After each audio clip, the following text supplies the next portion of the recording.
Hello and welcome to So You Think You Can Fanon. I'm one of your hosts, Michael, and I'm here with Jake and Sergio. Today's epic sponsor is pretty epic, if I say so myself, and it's actually because we are sponsored totally real by Epic Mealtime. I love meals. I love time. I mean, it can be kind of a dick, but Does that mean Sergio loves Epic? Sergio, do you like Epic? Games? No, just Epic.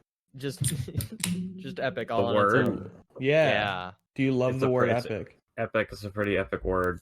Yeah. There we go. All right. You know what else is epic? My character arc of hating Dr. Pepper and now loving Dr. Pepper.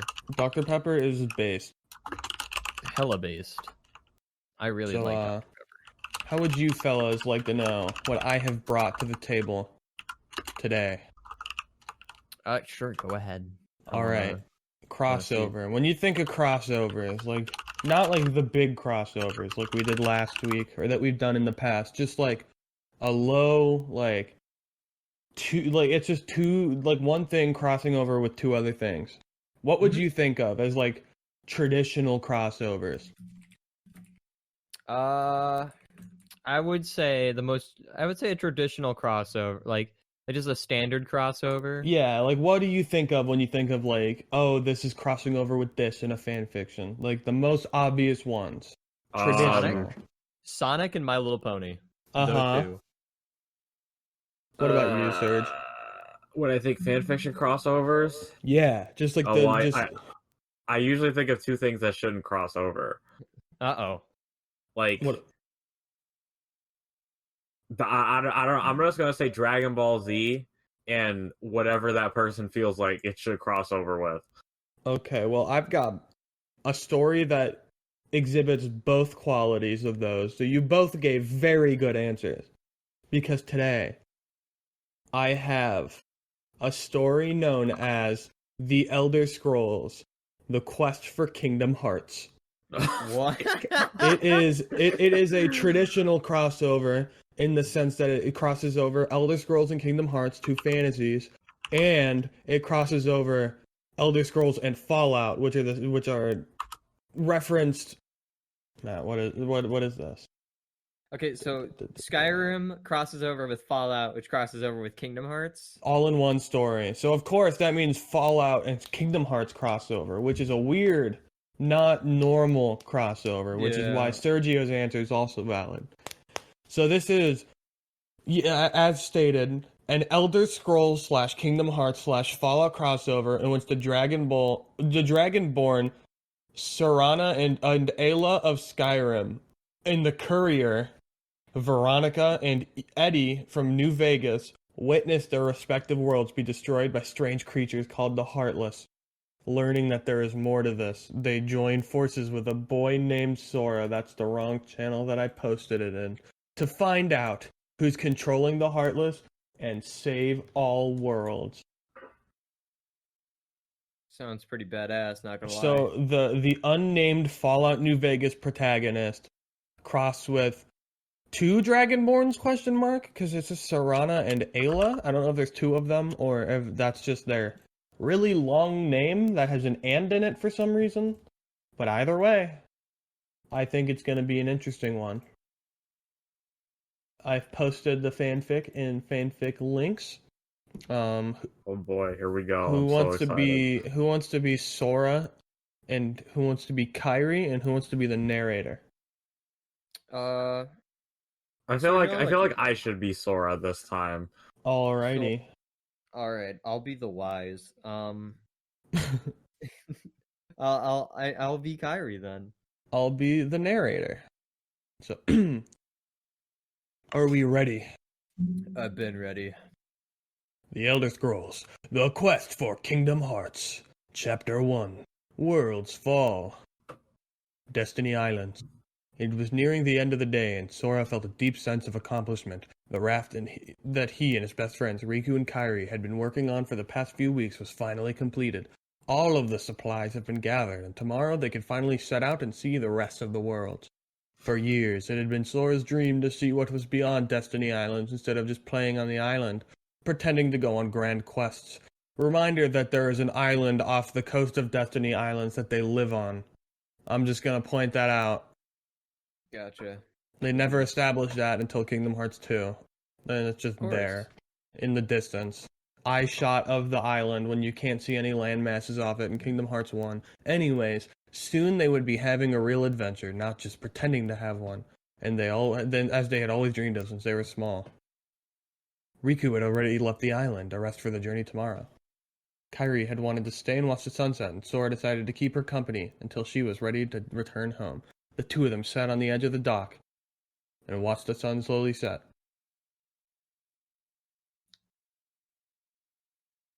You know, Kyrie? Okay. Kairi began to say, Riku has changed. she said softly. Well, what do you mean? Sora asked, and Kairi seemed to be at a loss for words. Well, She tried to say. You okay? Sora asked her in concern. Kairi then suddenly said, Sora, let's take the raft and go. Just the two of us. she exclaimed. What? Sora spluttered in shock, wondering what had come over Kairi while trying to hide a blush at the thought of being alone with her. Kairi then started giggling. Just kidding. Give me a giggle, please.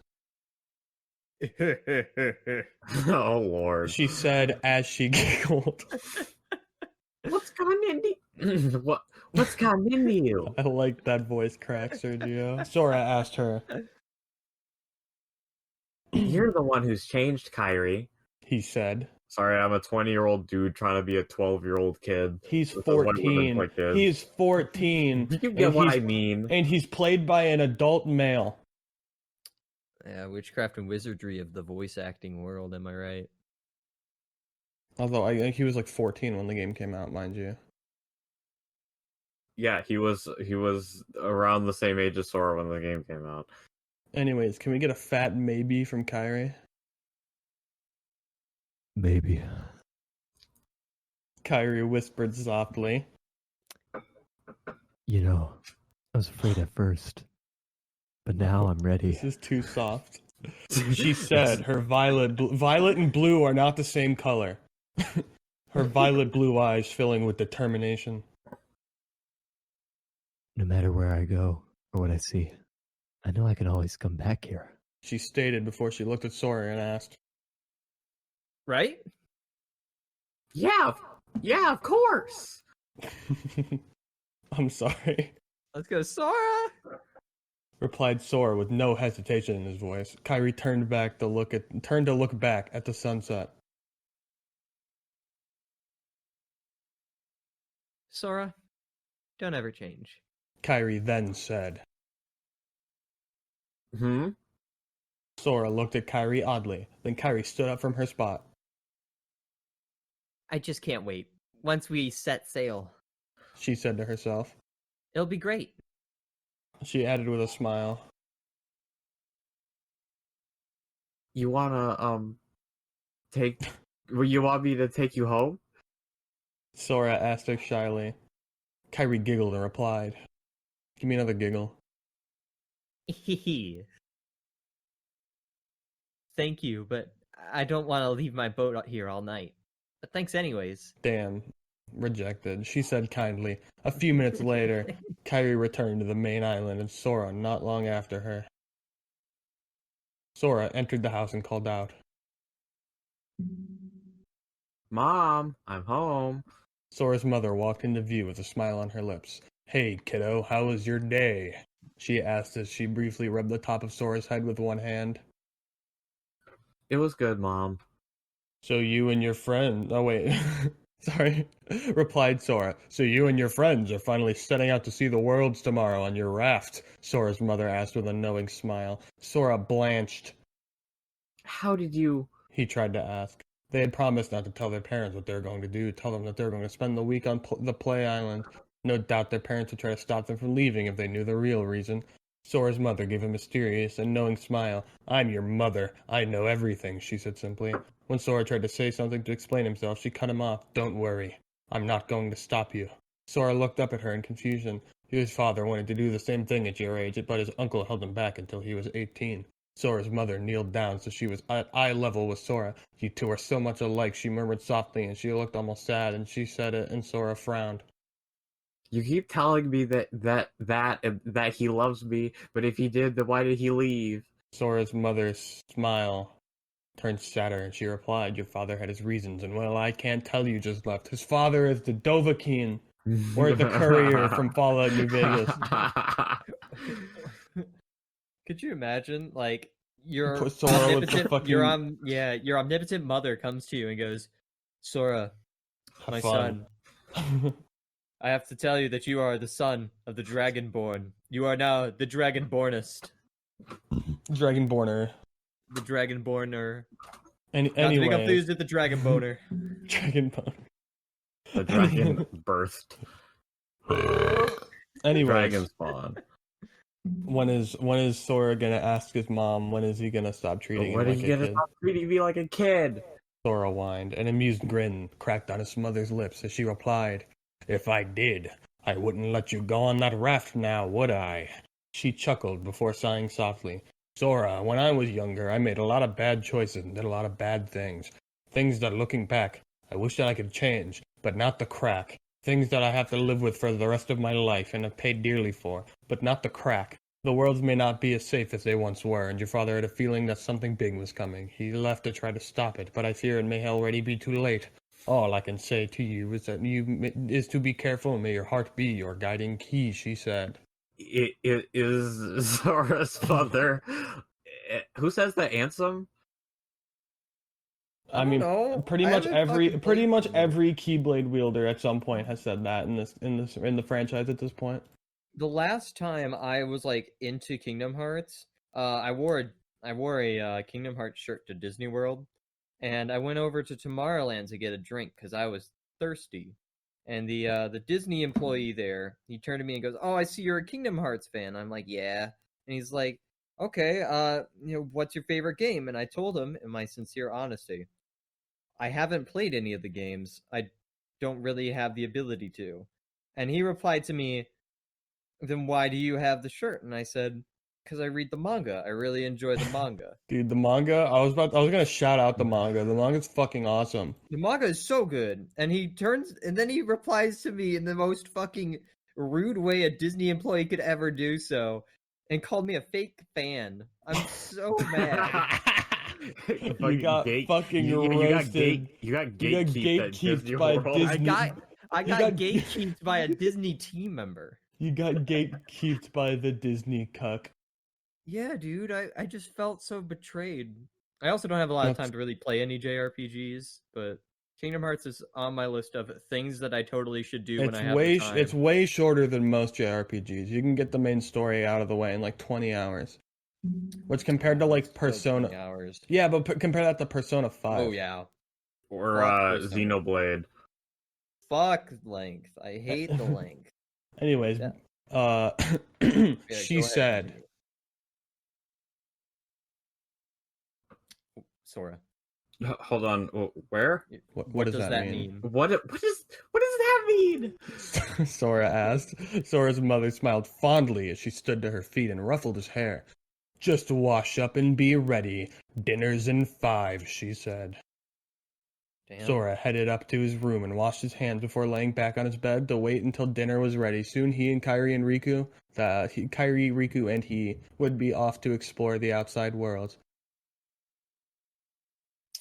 That's Kairi's voice echoing in his mind. I just can't wait until we set sail. It'll be great. Kairi's voice echoed in Sora's mind, and then looking out the window, Sora saw a huge dark storm brewing over the Play Island. Why is it called the Play Island? Who calls it do they call it the Play Island in the games? I don't think so. I don't think so, but it is the island in which they play. It's not the island in which they hang out. That's not the island in which they play. That's the island where you get to beat the shit out of Tidus from Final Fantasy X. And Waka slaps you with his balls and doesn't sound like Joe DiMaggio. Is it John DiMaggio? It's John DiMaggio. I don't know why Joe came into my head. Joe Rogan. Joe Rogan. I have a habit of calling the tank from Left 4 Dead 2 Joe Rogan now. And we were playing that new horror game Phasmophobia, and our friend Nick was watching us. For the people who don't know Nick, who are listening presumably. And I had muted the talking game but not deafened, and I had to deafen myself because I just kept hearing Nick go, Joe Rogan! Over and over again. Unmuted, I was like, shut the fuck up, you're annoying.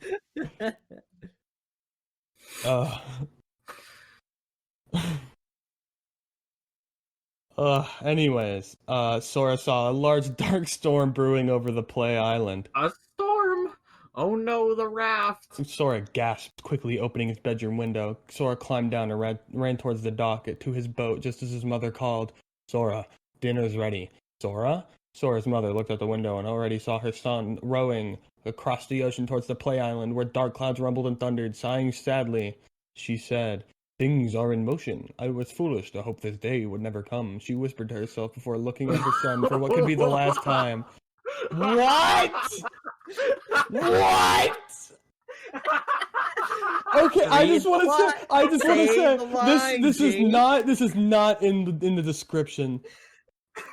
No, it is. My son. It's in the and story. May the force be with you. This is not in the description of the plot. May the force be with you. Hey, look, it's owned by Disney. Oh my god. All I'm saying. Whiterun hold. Skyrim. In the city of Whiterun, a tall black armored knight. Sergio, are you okay?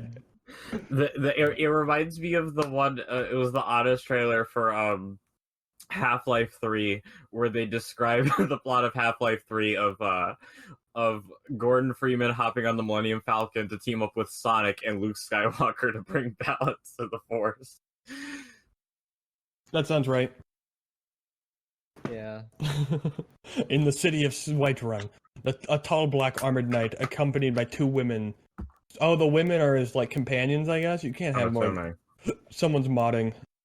No, they're called sluts. They're modding. You can't have more than one companion active at a time in Skyrim. What the fuck is this bullshit? It's medieval times. Harlot. No. Yeah. Come on, man. Come on, bro. What the fuck? Come on, man. Well, I was questioning Michael. If you're gonna use the term, you gotta use the right term. Right verbiage. I prefer brothel lady. The knight's armor was a high quality made. It was a high quality made and well made. What? It was a high quality make and well made. Oh, I thought it was like trying to make a metaphor or a simile. Was a high quality make and well made as it was segmented in areas to allow freedom of movement, and the metal did not look to be painted. Rather, it looked like as though it was forged from some dark onyx metal. Along the edges of the metal were small, intricate gold filigree. What the fuck is a filigree? Of interweaving patterns. Sheathed over the knight's back was a large sword, but it was not so large as to be considered a great sword or claymore sword. It was a medium sword. Filigree is ornamental work of fine, typically gold or silver wire formed into delicate tracery. Who wrote this, and why are they using big words? If anything, it looked to be a hand-and-a-half long sword, or a bastard sword in simple. A bastard sword is a fucking great sword. Hello? He said a hand-and-a-half long sword, or a bastard sword in simpler terms. But he said it's not a great sword, or a claymore, but it's a bastard sword, which is like the same thing.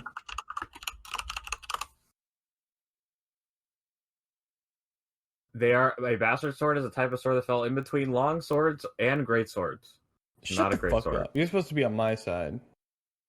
Hey, I gotta give the guy he did his research before just putting a bunch of stuff. Or lady.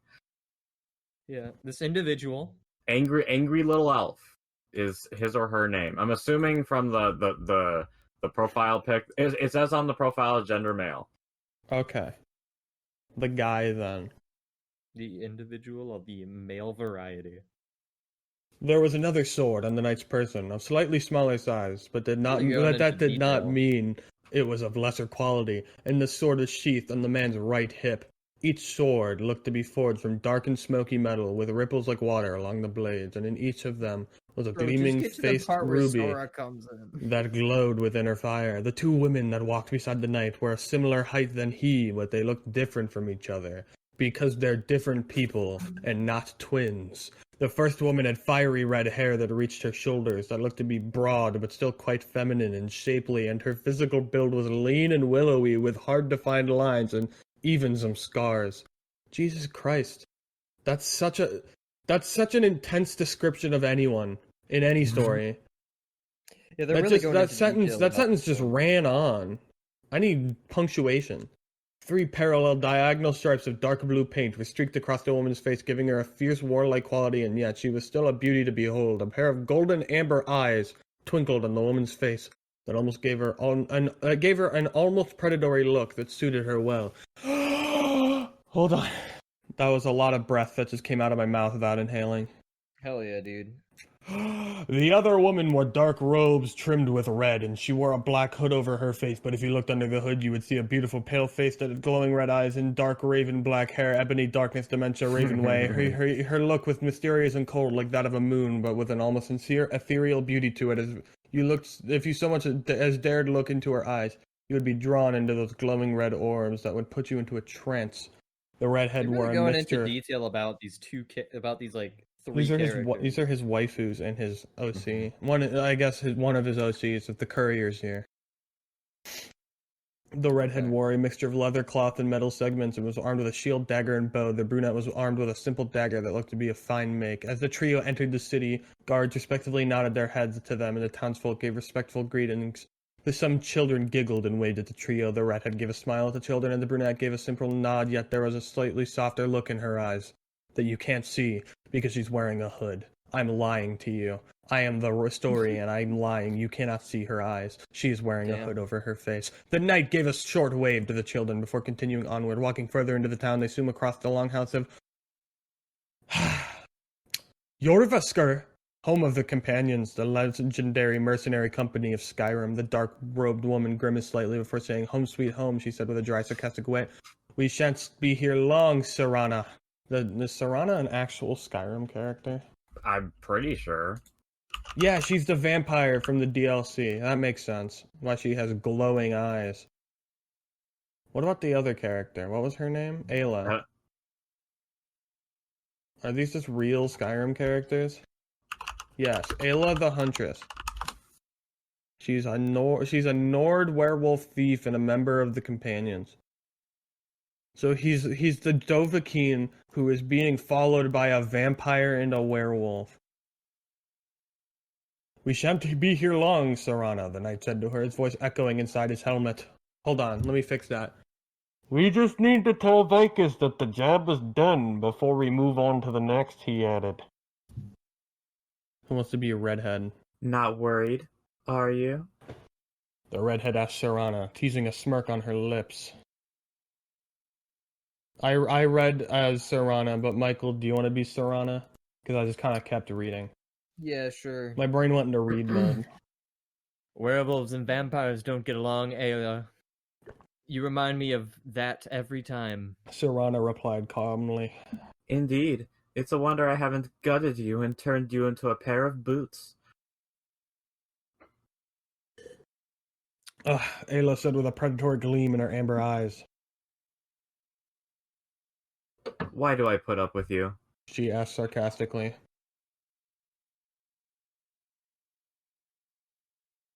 You're in the night. I'm drinking milk. Why are you drinking milk? Because I'm thirsty. Okay. Because if one of you killed the other, I would never forgive you, the knight said stoically. Well, that's something to consider. Ayla said dryly as she moved in a little closer to the knight. Serana also closed in on the knight's other side. Both women glared at each other, which made the knight sigh and shake his head slightly, walking a little faster. They entered the longhouse, where they were greeted by the smell of mead, roasting meat, smoke, and sweat. The companions were gathered in a circle, watching 2 of their number go at it. Bare-knuckle brawling, shouts of encouragement and wagers were being made on whom would emerge victorious. The knight and his companions watched for a moment, before the knight then spotted Vilkas, one of the senior members of the companions. Vilkas was a tall man with a handsome scarred face, dark blue hair, and steel blue eyes, wearing steel armor with wolf designs on it, and its in a greatsword with a dark, smoky blade over his back. Vilkas then spotted the knight and waved over. "Greetings, Harbinger. I take that the job is done," the Nord asked the knight, who nodded silently. "Excellent work. You bring honor to us all, Harbinger," Vilkas said before digging out a putsch that jingled and clinked with gold coins and handed it to the knight, who pocketed it. "Are there any more contracts?" the knight asked bluntly. Vilkas shook his head and replied, "Nay, not at the moment. Why don't you take some time off and rest?" he suggested. "Your friends could do with some," he pointed out. You needn't worry. You needn't to worry about me, shield brother. Ayla said to Vilkas. But I suppose the leech here could do with some rest out of the sun for a while. That's kind of racist. She added with a wicked grin. Very funny, mangy Matt. Serana muttered sarcastically. "Enough, you too," the knight ordered them. "I suppose we could do with some rest for a day or two," he then said thoughtfully. Anything you say, Harbinger. Ayla said demurely. The knight did not respond and walked towards the end of the hall, and down the flight of stairs with Ayla and Serana scrambling after her. Vilkas gave a snort of laughter. Vilkas' twin brother Farkas heard him laugh and asked, "What's so funny, brother?" "Oh, you know, the usual." The fucking Oh, it's an L. There was just they're twins! Do they? But don't do twins have the same voice? If they're identical, they have the same DNA.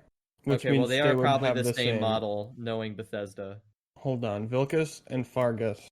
I'm just gonna state that after we finish reading this section, we should probably just cut it off, run a break. There's so many words in this. It's a lot of words. It's a very big chapter. They look slightly different. One has a beard and long hair.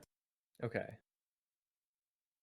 They're also not old men. I just think the voice is funny. Vilkas said through his chuckles, "I swear the Harbinger is a dense one to not see how our Ayla and Serana have it badly for him," he added. "True enough," Farkas said with a crooked grin. "He may be the Dovahkiin and Lair of Alduin, but he's no idea how he affects women around him, Ayla and Serana in particular," he added.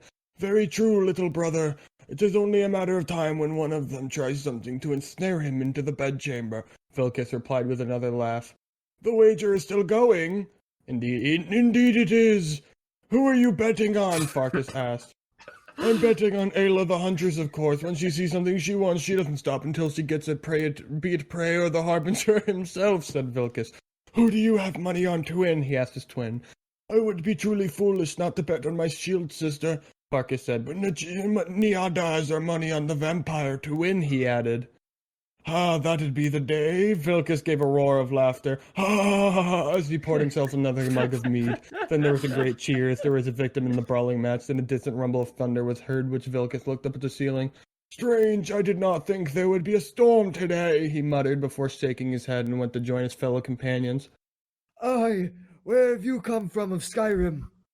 Alright, well, I think it would be good time to take a break because I have to use the bathroom. Okay, Yeah, let's take a break here. Let's get our ad break, and then let's come back at the Mojave Wasteland of Nevada, in the city of New Vegas, Nevada. We'll be right back after these messages. I don't think it's a wise. And welcome back to So You Think You Can Fanon. So this fanfiction's a fucking long one. So we're just gonna drop the fanfiction link in the description so you can read it yourself. That's true. We've read for like how long, and we're only halfway through chapter 1. We read for about 40 to 50 minutes. So TLDR for the rest of the story. The courier is the courier and is a woman. The end of Kingdom Hearts, the Destiny Islands tutorial happens. And then they cross over. And then fucking Heartless appear in Nevada of New Vegas and the nap that they're taking in Skyrim. That's about it. It ends with the ending of Destiny Islands and similar things happening to the other people. So I'm assuming in the second chapter that everyone gets whisked to Traverse Town. That is exactly what happens. Judging from the name of the chapter, I'm gonna say maybe. Yeah, scrolling down, that is exactly what happens. So, this might be a hot take, but I don't think this is bad. Yeah, no, I thought no, it we was were discussing actually. it. Yeah, I think Yeah. it's very fucking weird, but it's pretty good. Scrolling, some- work, dude. if you go to his profile, this dude's thing is just kind of like making crossovers you don't think would work. Witcher, Game of Thrones. Well, that one worked. That one's just kind of like, yeah, that makes sense. Like it's there's Goblin Slayer, Game of Thrones, Red Dead Redemption, Game of Thrones, Mortal Kombat, Game of Thrones, Mortal Kombat, DC. Okay, that's just total drama, Game of Thrones. Okay, that's a weird one. I saw Game of Thrones and a Monster Girl manga. DC Animated Universe, Game of Thrones. High School of the Dead, Elder Scrolls. That's a weird one. Lord of the Rings, Game of Thrones. That's a pretty traditional one. Yeah. Elder Scrolls, Game Harry of Thrones. Potter and the Song of Ice and Game Fire. of Thrones, Medieval. Justice That one's League of actually kind of. Amazons. I actually kind of like. Massive. I kind of like that one actually. Medieval mixed with Game of Thrones. That's funny. A Red Dead Redemption WoW crossover. This guy has some really good ideas, honestly.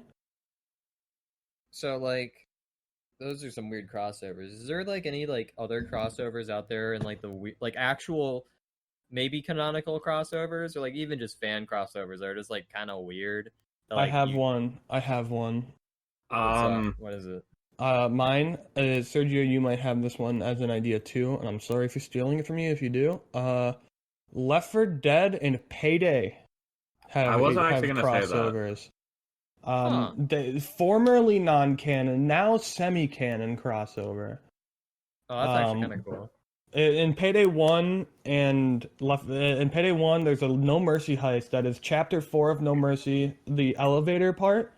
You go through that, but what you're doing is you're stealing the virus that the first patient who has the flu from Left 4 Dead has, and then the military bombs the building so you can't escape, and you either crash into the bottom and escape through an ambulance, or you get to the roof and escape through a helicopter. And then in Payday 2, they made it canon and reinterpreted it, so instead of it being the green flu from Left 4 Dead, it's just a bioweapon that was made by the Illuminati. And then they infect Bane, with it. My example was going to be, I guess it's not too out there because they're made by the same company, but I just find it weird anyways. Watch Dogs and Assassin's Creed. Yeah, Assassin's Creed is like a video game in the Watch Dogs universe. Maybe because basically because I'm assuming Michael doesn't know. So in AC Black Flag, sorry, I didn't mean to cut you off.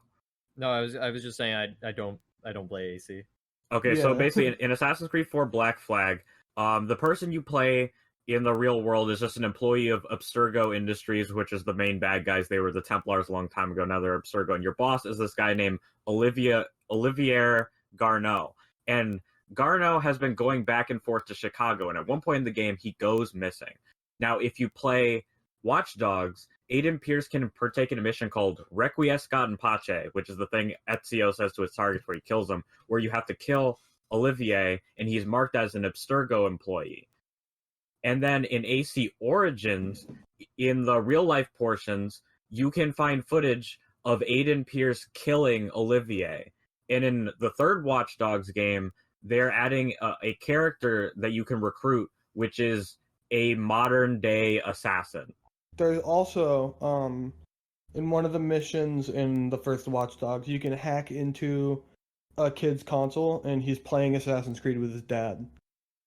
Yeah, because one thing that Abstergo does in the Assassin's Creed universe is start selling like the genetic memories as Assassin's Creed games. That's kind of cool. And AC4 is basically kind of you playtesting their new Black Flag game, because basically what they do is that they take the they take like the genetic memories of the assassins, paint the assassins to be the bad guys and the Templars as the good guys, as a way of like forcing a false history on to the the people. I get you. Because there's a game mechanic in AC Liberation where when you play through the game, you'll see the false history, and then if you do something, like a voice will say, it's like, nope, that's the history Abstergo wants you to believe. This is what actually happened. That's neat. So what you're telling me is that the new Watch Dogs game is the modern day Assassin's Creed I always wanted as a kid and never got. Basically. Yeah, I Bruh. kind of figured that. They have a similar vibe. Also, this is another hot take of Assassin's Creed. Ghost of Tsushima is that Japanese Assassin's Creed game Ubisoft said that they would never make. Also, before Michael gives his pick, I want to give a shout out since I started playing Final Fantasy XIV online. Why the fuck is there a Yokai Watch crossover? What the fuck? I don't know what Yokai Watch crossovered with what? Final Fantasy XIV online. Oh. Yeah, what the? I don't even know what a Yokai Watch even Weird. is, man. It's like a. It's like people have said Pokemon. it's like a Pokemon. Is it those clone, but it's is it those not. Pokemon that all the kids are playing? No, it's very similar though. It's in the same vein as like a monster catching RPG, but it's definitely a very different game. Oh wait, I also have another one. Monster Hunter World in general, it's sort of the things Yeah. that it implies. Yeah. So as you know, Geralt of Rivia crossed over in Soul Calibur. The line specifically they used is that he went through a portal and ended up in the Soul Calibur universe. Not also to mention that Ciri also went through a portal and went to the Cyberpunk universe, but Geralt arrives. Ciri's in Cyberpunk? She won't be in Cyberpunk, but in Witcher 3, Ciri says, "Oh, I went through the portal and I went to this strange world," and she describes Cyberpunk 2077. Oh, okay. That's weird. But so when Geralt shows up in Monster Hunter World through another portal, he says, "Damn portals, they're always taking me to all these places." Meaning that Geralt's crossover with Soul Calibur is canon to his crossover in Monster Hunter. Then there's also the Final Fantasy XIV collaboration. Then there's an Assassin's Creed collaboration. And I always like to point out that AC Origins... You forgot one. You forgot one. What? Resident Evil 2. Yeah, but AC Origins crossed over with Final Fantasy 15, with Assassin's Creed being a game that Noctis and the gang play in Final Fantasy 15, and direct characters from 15 showing up in a quest in Origins, hopping through a dimensional portal. What the fuck? Beating all of these universes are connected through Monster Hunter. Super Smash Brothers. Speaking of Monster Hunter, this isn't my pick because there's a lot of other. I have some other picks. Speaking of Monster Hunter, there's also the collaboration that they did with Street Fighter and Mega Man and. Oh yeah, I wish the Street Fighter collaboration was on PC, but it's a PS4 exclusive. No, they added it in What? the latest update. Okay, we gotta play it, Serge. I want to get that reuse. I haven't touched Monster Hunter in like a long time. Yeah, check the patch notes for the recent update. They said they added it. Well, there's a few picks that I have for my weirdest like crossovers that just kind of work. There's in Sonic Adventure 2, specifically in the Japanese version, there's a billboard for Phantasy Star Online. I thought that was cool, which also means that it's a video game that exists in the Sonic world, which means that this is Sonic's world and we're all living in it. Next one is the ever well-known Power Rangers and Teenage Mutant Ninja Turtles crossover. That reminds me. Because I didn't know that live action show they crossed over with was even a thing. It was the thing that broke up the original creators of TMNT. What, the live action show? Yeah, the one with the female turtle. Yeah. Was the female turtle really that hated? They agreed with each other that they would never introduce a fifth turtle, and they broke that for money. Yeah, because they added a female turtle, right? Yeah. On the vibe of TMNT, Batman versus TMNT is a Batman the Animated Series collaboration with the Teenage Mutant Ninja Turtles. Yeah, that was pretty awesome, not gonna lie. And then there's the movie that's of similar vein, but not a DCAU series. Also on the vein of Power Rangers, another weird crossovers with Mighty Morphin, because when they did, Power Rangers. They're like, oh, what other Japanese series could they bring over? So they did Metal Heroes as VR Troopers, and that series also became Big Bad Beetleborgs. But then they did Kamen Rider as Masked Rider, and they did a 3-parter that it's like a backdoor pilot where the Rangers meet Masked Rider, who is Kamen Rider Black RX. And while that might have just been like whatever for American kids, there's a Japanese dub that aired around the same time of like Mighty Morphin Japan. So there's all these little Japanese kids, and they're like, "Whoa, what the fuck?" That's great. That's so wholesome. What are other good collaborations? I guess Fall Guys collaborations have been interesting. I mean, Yeah, I mean, Fall just the Guys premise is that kind of weird. Half-Life Alex collab, Hotline Miami collab, stuff like that. That's cool. Payday's 2's crossovers. Payday 2's crossovers. Not counting the Left 4 Dead one. Yeah, Payday's other crossovers are also really weird. The Left 4 Dead one's just the first thing that popped into my head. I could care less about Fall Guys, but I mean, the collaborations are kind of they make a lot of sense. Yeah. I'm trying to think of some other weird ass crossovers. I want to give a shout out to the now no longer purchasable Scarface DLC for Payday 2, where you can play Scarface and you can play the Scarface Mansion as a heist. Marvel vs. Capcom is a really weird crossover when you think about it. Yeah, it's hella weird. Like, would you ever think those two things have anything remotely enough to do to each other for they the characters don't, to meet up? but it's just kind of neat. Puyo Puyo Tetris. Puyo Puyo Tetris makes sense. That's just like it's just puzzle games, and they're like, but it's got anime in it, and I don't know why. I'm not mad about it. Puyo, blame Puyo Puyo. Puyo Puyo has anime characters, so they just gave them to Tetris too. Which I mean that's neat, I guess, but I'm never gonna be playing any of the Tetris characters really. I have another one too. A crossover that was region locked for a decade that is now no longer. Left 4 Dead 2's Counter-Strike source weapons were like a myth to me. Like they were like legend when I was a kid, and I'd always wanted to use them. And now that they've updated the game to add a new campaign, they now spawn randomly in the game. So you can use them. And I've been using them playing the game, and it's like my childhood itself is like screaming in delight, because it's not even cool. It's just like 4 new weapons and a melee weapon, but that's like a third of the weapons in Left 4 Dead 2. So I'm like, wow, I can use the SG and I can use the MP5, and the op and the scout kind of suck, but that's okay. It's just cool, you know? Yeah. Yeah. There's some other weird ass crossovers. Yeah, Yakuza and Fist of the North Star. Yakuza and anything. Yakuza crosses over with real things. Oh, like Project X Zone. Project X Zone. You know what's one weird crossover that's like everyone still thinks is weird is the fucking Mario Kart and Mercedes-Benz crossover. That's a good one. I don't even care. It was awesome. I got to drive It was Mercedes awesome. It was Mario it was Kart free 8. DLC. Have you played Project X Zone, Michael? Do you know anything about it? I'm aware of it. That's all I can say. Isn't it Namco and Capcom? Yeah, the series where Dante and Virgil can meet what's his name? Segatoshi. What's the Sega mascot? Sagata Sanshiro. Wait, yeah. I thought it was Namco and Capcom. It's Sega and Capcom? Sega's in there too. Oh, okay. Oh yeah, funny thing about Sagata Sanshiro, he played the first Kamen Rider. Really? Yeah, there's actually a thing they did where Sagata Sanshiro like it's like an advertiser or something where he gets attacked by shocker grunts. He's like, I'm not just Sagata Sanshiro, and he turns into Kamen Rider and beats them up.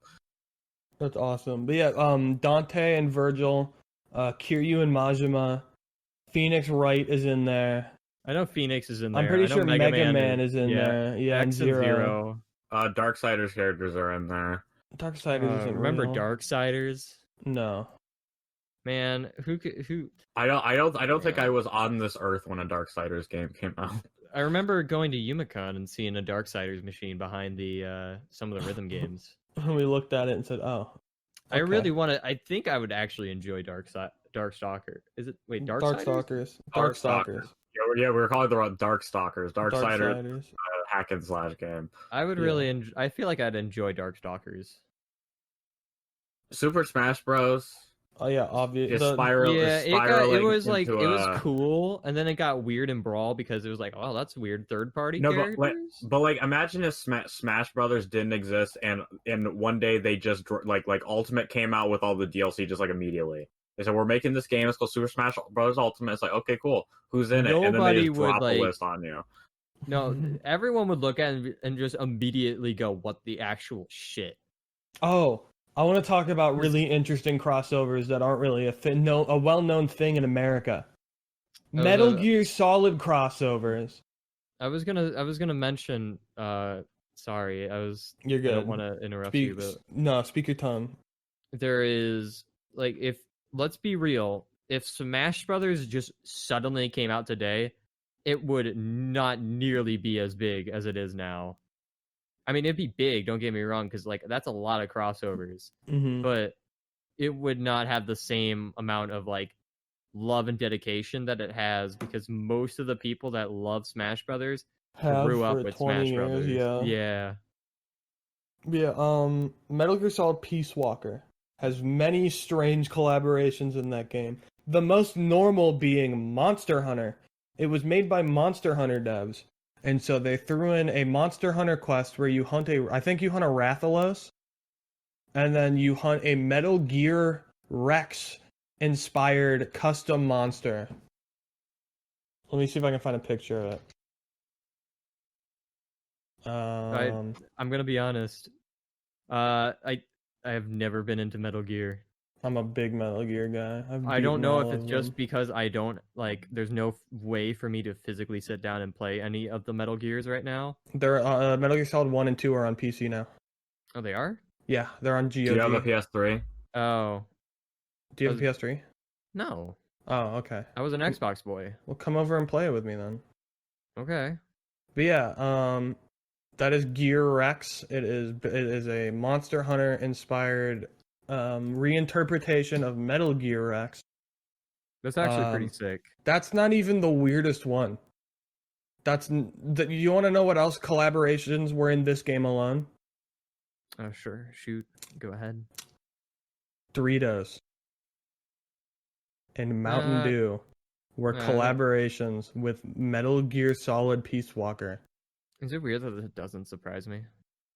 To be honest, yeah, I'm fair. so used to Mountain Dew and Doritos collaborating with things. pretty I'm sure- just kind of like, yeah. I'm pretty sure pretty much every Metal Gear Solid game has a collaboration of some sort. At least starting with 3, because Metal Gear Solid 3 has the calorie mates, which were a real thing in Japan, and I think MGS4 has Yoo-Hoos or something. Backing up to Smash Brothers real quick, I want to say this because I posted on Twitter because I'm so tired of hearing it. But while I personally could care less that for like Gino's inclusion in Smash Brothers, I'm at the point where I'm just like, just give them Gino so I can stop hearing people say that Gino has a chance because he's already in the game. Isn't he in the game in some capacity already? He's So a was Min spirit. Min though. He's a spirit, and Min Min was a spirit, and she got upgraded. So Okay, people are yes, still hopeful. spirits don't count. Yeah. The thing is, I'm watching. Like, I really enjoy the Smash speculation stuff because it's really cool seeing people trying to piece together things for their favorite character.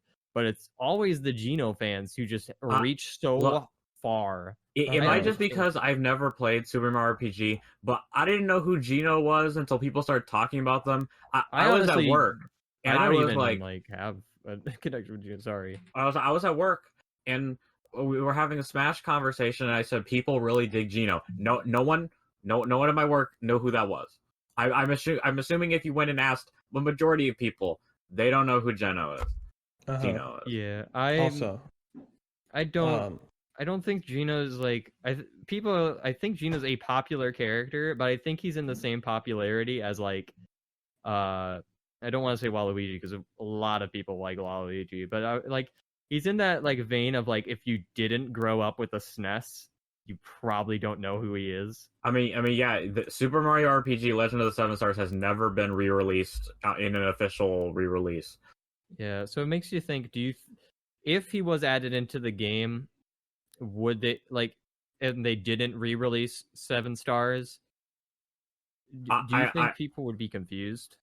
I think yeah, especially because they've remade and re-released other Mario RPG games, and I think if anyone had a bigger chance, it'd probably be a character from like Superstar Saga or Inside Story. What about Paper Mario?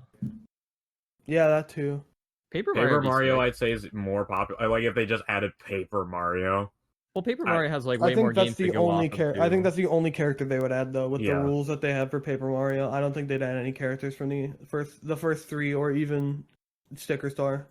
That's fair. I'm like, because to me, I'm thinking about like nothing wrong with people rooting for the character. I'm super glad that they have a character that they can like all love and cherish. But I'm so sick of hearing Gino.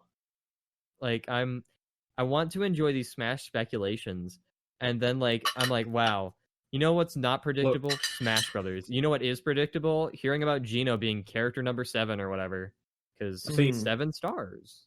I just, not to like ruin anyone's parade, but honestly, I don't think anyone should speculate about Smash characters because you're always just gonna be disappointed.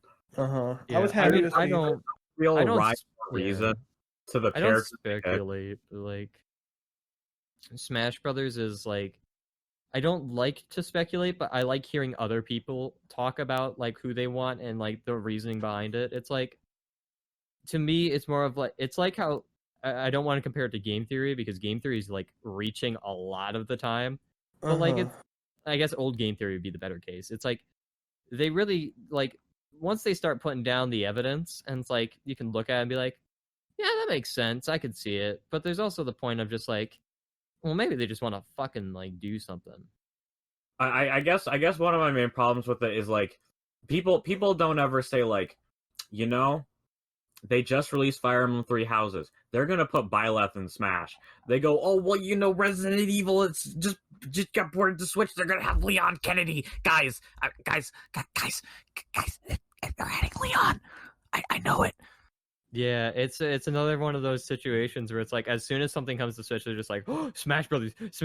Oh my God, Smash Brothers. Like, don't get me wrong, perfectly fine. I wish Travis was in Smash so I could jerk off in Smash Brothers. Yeah, that's okay. That Travis is a perfectly reasonable suggestion for a Smash character. His game was like the best-selling rated, one of the best-selling rated M games on the Wii. He's been a long-time Nintendo staple throughout his series. I mean, he made it as a Mii Fighter costume. Yeah, I'm sad that I can't jerk off with him in fucking. I think that's the whole point of why he isn't in Smash Brothers. Absolutely. I mean, they could have just cut that part out. Well, that's the way that he recharges his weapon, though. He doesn't need to recharge his. But imagine if it were a taunt. Imagine if you could taunt and jerk off in Smash Brothers. That'd be based. What if he just did the shake weight motion? That's also jerking off. All I'm saying Sergio, is he's just shaking it like a shake weight. Also, Sergio, I was right. In MGS Peace Walker, you can fight the Tigrex, the Rathalos, and Gear Rex, which is the Metal Gear Rex monster.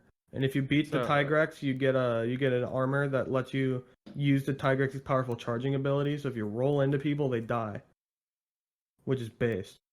So, question. I guess if they haven't already been added to Super Smash Brothers, what character do you really want to see added to Super Smash Brothers? My big pick would have been Travis, but that's been squashed. Dante.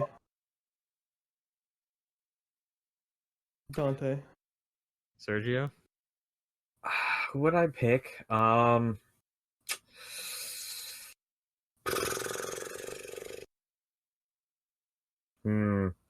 Honestly, I'd go more realistic. Saying realistic in Smash Brothers is like the same. Is like a more like Nintendo focused. We got Banjo Kazooie. He hasn't been on a Nintendo in 20 years. Yeah, we got Steve in Minecraft. We got fucking. I would have really liked Rex from Xenoblade 2. Mm-hmm. I'm with you in that boat.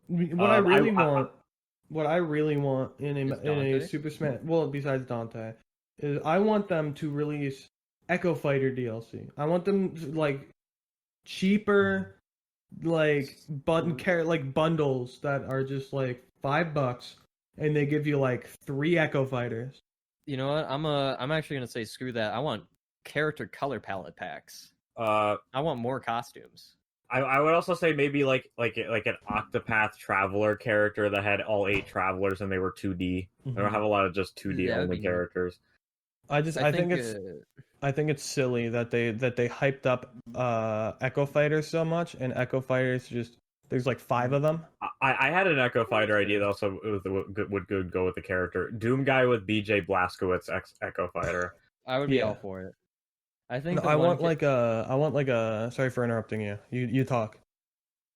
the one character, like I'm in the camp now where I'm just like I have the characters that make me really happy, which is Banjo, Mega Man, and Steve. So like I'm cool with like whatever comes now, but like of course there's characters I would prefer not to come. But I'm in the camp of I don't care who the character is as long as their music is good. And fuck, dude, I really want Reimu. Toho music would be amazing in Smash Brothers. Yeah, what are some Echo Fighters you'd like to see if they were to add Echo Fighter passes? Shadow. Dante Echo Fighter for Bayonetta. No, I mean like Echo Fighters that are like of characters that are already their franchises are already in Smash. Shadow would be sick. I think Shadow, Dixie Kong, and Raiden from Metal Gear Solid 2 specifically. It'd be really mean. What? Another Donkey Kong. Fire Emblem character, but it's an Echo Fighter of Robin. And just for shits and giggles. Oh, I want a Lysithea Linkle. from Three Houses. I want a Linkle Echo Fighter. I want the female Link from Hyrule Warriors to come in as an Echo Fighter for Link. Oh, Yu Narukami for Joker's Echo Fighter. Actually, literally any Hyrule Warriors character would be honestly kind of fun to have in a DLC. Not gonna lie. Zach Fair for Cloud. Gino for literally any character. Yeah, I mean, just make Gino a fucking me costume for God's sake, please. Gino over Ness. Waluigi There it for is. Wario. Gino for Ness. There you go. You have to play as Perfect. the PK boy to play as Gino. Perfect. It's genius. I was gonna say We could have but then I Sonic and remembered. Classic Sonic. No, fuck you. Can't go wrong with classic. This is a You suggestion. can. You can. Have you played Sonic Forces? You can most certainly go wrong with classic Sonic. Glass Joe for Little Mac. I think so. Mike Tyson. You know what? for I Little really Mac. want to see. The reason why I actually really want to go back to getting. I want color packs specifically so I can have different trainers for the Pokemon trainer. Mhm. Like I really want to have. I want to have the Sinnoh trainer so I can have fucking. Have just I don't like it doesn't even have to change the Pokemon, just the trainer. That would just make me happy. And actually make me play Pokemon Trainer again, because damn, I like Pokemon Trainer. Yeah, I think Does that's Mario about have an all. Echo Fighter? Dr. Mario. Green Mario. I think the only way that you could ever do it, well, Dr. Mario would have been the Echo Fighter for Mario, but they made it his own character. Yeah, It'd I be guess really he's fun kind if of his own character. make Dr. Luigi an Echo Fighter of Mario. Luigi. Dr. Luigi's an Echo My Fighter favorite of not WiiWare Luigi but game. Mario. My favorite WiiWare game, Dr. Luigi. Just for shits and giggles, just so I can wrap this up a little bit. The one character I Obama. really want, Obama. Yeah. Okay. Ronald McDonald over literally every character. I want Steven Universe over Sans.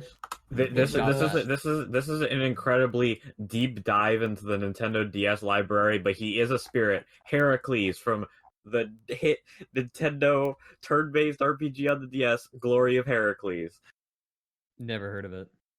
That's a Yeah, Greek it was a very mythology, niche I'm game. I assuming. wouldn't be surprised if it sold more than 100,000 copies. Give me a Dr. Me costume so I can have Gentle Breeze from Trauma Center in as a fucking song. I want Tangier from Trauma Center. Hands, yeah. I want Hero Brian as an I Echo want Fighter. JFK from Clone High as an Nothing Echo bad Fighter. ever happens to the Kennedys. I want him to be an Echo Fighter for Game. Luigi. Oh gosh, that makes a lot of sense. I hate that. You stop that. I want Rosalina, but with like slightly bigger titties. That's it. I think that's where we wrap it up. I think that right there. That's where we wrap it up. Thank you for coming to watch. My name's Jake. You can call me Greg. Come back next week when we stop talking about Rosalina's titties. We'll see you guys later.